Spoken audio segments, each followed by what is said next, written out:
करवा चौथ की असली कथा।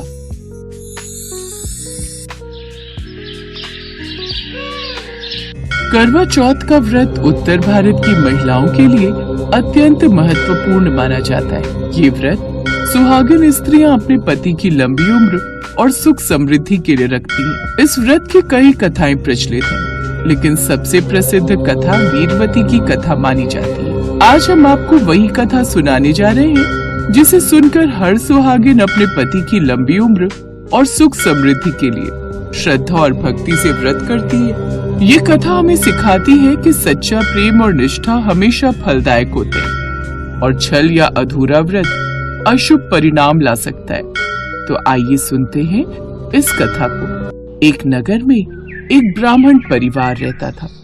परिवार में 7 बेटे और एक बेटी थी। बेटी का नाम था वीरवती। वो अपने भाइयों की लाडली और माता पिता की आंखों का तारा थी। परिवार में सभी उसे बड़ा प्यार करते थे, लेकिन धीरे धीरे समय बीता और वीरवती के विवाह के लिए रिश्ते आने लगे। फिर कुछ समय बाद वीरवती का विवाह एक योग्य और धर्मात्मा युवक से हुआ। शादी के बाद वो अपने पति के घर चली गई। उसका पति और वो एक दूसरे से बड़ा प्रेम करते थे। हंसते खेलते वीरवती के दिन गुजर रहे थे। फिर कुछ महीनों के बाद उसका पहला करवा चौथ आया। उस वक्त वो अपने मायके गई हुई थी। वीरवती ने पहली बार अपने मायके में ही करवा चौथ का ये व्रत किया। उसकी माँ उसके पास आई और बोली, बेटी, आज तेरा पहला करवा चौथ है। ये व्रत हर सुहागिन अपने पति की लंबी उम्र और सुख समृद्धि के लिए करती है। सूर्योदय से लेकर चंद्रमा के दर्शन तक ना तो अन्न खाया जाता है, न जल पिया जाता है। तुझे भी ये व्रत पूरे नियम से करना होगा, तभी इसका उचित फल मिलेगा। वीरवती ने सिर झुकाकर कहा, माँ, मैं ये व्रत पूरे नियम और भक्ति से निभाऊंगी। मेरे पति की लंबी उम्र मेरे लिए सबसे बड़ा वरदान है। इसके बाद वीरवती ने स्नान कर पूजा की, दीपक जलाया और निर्जला व्रत का संकल्प लिया। सूरज धीरे धीरे आसमान में चढ़ रहा था। वीरवती पूरे दिन भूखी प्यासी रही, जिस कारण उसका चेहरा पीला पड़ गया और वो थकने लगी। ये देखकर उसके भाइयों का हृदय कांप उठा और पहला भाई बोला, भाई देखो, हमारी बहन कैसी कमजोर हो गई है। फिर दूसरा भाई बोला, हाँ, अब तो हमें कुछ करना ही पड़ेगा। फिर तीसरा भाई बोला, पर बहन तो बिना चांद देखे व्रत नहीं तोड़ेगी, तो क्यों ना हम कोई उपाय करें ताकि बहन व्रत तोड़ दे और उसकी जान बच जाए। अब सभी भाई मिलकर सोचने लगे कि कैसे भी करके बहन का ये व्रत तोड़वाना होगा।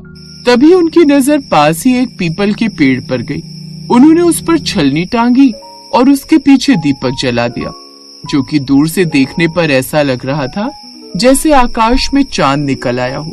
भाइयों ने दौड़ते हुए बहन के पास जाकर कहा, बहन देखो, चांद निकल आया है, अब तुम अपना व्रत खोल सकती हो। तभी एक भाई बोला, हाँ बहन, देखो तो सही, आसमान में चमक रहा है। ये सुनकर वीरवती ने हैरान होकर पूछा, सचमुच में चांद इतनी जल्दी निकल आया? वीरवती ने छलनी से झांक कर देखा। उसे सचमुच लगा कि चांद निकल आया है। उसने अर्घ दिया और पति का मुंह देखकर व्रत तोड़ लिया। जिसके बाद झट से उसके भाई उसके लिए खाना ले आए। लेकिन जैसे ही उसने पहला निवाला खाया, अचानक एक दासी दौड़ती हुई आई। वो काफी घबराई हुई आई और बोली, मालकिन, बड़ी विपत्ति हो गई। आपके पति अचानक गंभीर रूप से बीमार हो गए, वे मृत्यु शैया पर हैं। वीरवती चौंक कर हड़बड़ाते हुए बोली, ये कैसे हो सकता है? अभी तो मैं उनके मंगल के लिए व्रत कर रही थी। वीरवती रोते बिलखते पति के पास दौड़ी। उसने ससुराल जाकर देखा तो उसका पति निढाल होकर पड़ा था। तभी वहाँ एक दिव्य आभा फैली और एक देवी प्रकट हुई और बोली, बेटी, इतना दुख क्यों कर रही हो? माँ, मैं तो अपने पति की लंबी उम्र के लिए व्रत कर रही थी, फिर भी इनके प्राण संकट में है। ये कैसे हो गया?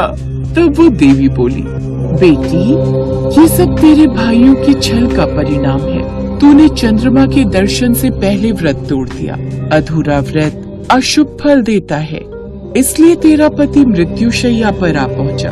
फिर वीरवती गिड़गिड़ा कर बोली, माँ, मैं क्या करूं? कृपया करके कोई उपाय बताइए जिससे मेरे पति की जान बच सके। तब देवी बोली, यदि तू पूरे नियम और श्रद्धा से करवा चौथ का व्रत करे और चंद्रमा के निकलने पर ही पति का मुख देखे तो तेरा पति दीर्घायु होगा।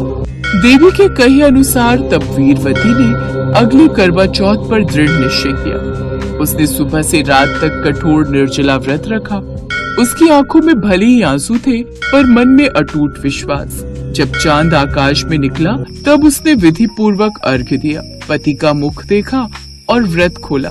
तब देवी प्रसन्न होकर बोली, बेटी वीरवती, अब तेरा व्रत पूरा हुआ, तेरा पति दीर्घायु होगा, तुम्हारा दाम्पत्य जीवन सुखमय रहेगा और तेरी कथा संसार भर की स्त्रियां सुनेंगी और व्रत करेंगी।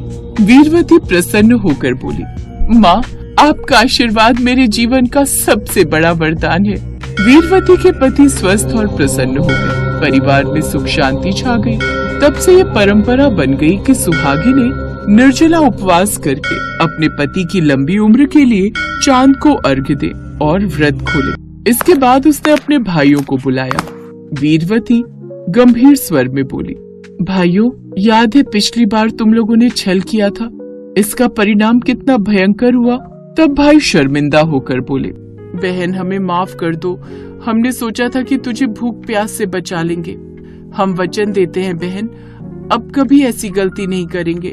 तब वीरवती बोली, परंपराएं खेल नहीं होती, इन्हें दिल से निभाना पड़ता है।